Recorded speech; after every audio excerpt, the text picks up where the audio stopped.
நிலவுக்கு மனிதர்களை மீண்டும் அனுப்பும் நாசாவின் ஆர்டெமிஸ் 2 திட்டம் இன்று வெற்றிகரமாக நிறைவடைந்துள்ளது. இந்த மாத தொடக்கத்தில் 10 நாள் பயணமாக 4 விண்வெளி வீரர்கள் மனிதர்கள் இதுவரை சென்றிராத 4,06,771 கிலோமீட்டர் தொலைவை எட்டி புதிய உலக சாதனை படைத்துள்ளனர். இக்குழுவில் இடம்பெற்றிருந்த ஒரு பெண் விண்வெளி வீரர் உட்பட அனைவரும் நிலவின் மறுபக்கத்தை நேரில் கண்டு ஆய்வு செய்த முதல் மனிதர்கள் என்ற பெருமையையும் பெற்றுள்ளனர்.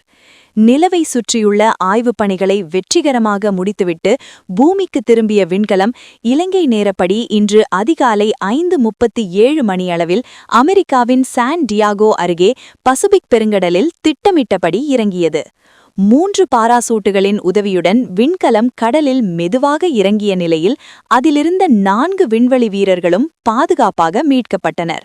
நிலவின் தென் துருவத்தில் மனிதர்களை தரையிறக்கும் அடுத்த கட்ட ஆர்டெமிஸ் திட்டங்களுக்கு இந்த வெற்றி ஒரு வலுவான அடித்தளமாக அமைந்துள்ளதாக விஞ்ஞானிகள் மகிழ்ச்சி வெளியிட்டுள்ளனர்.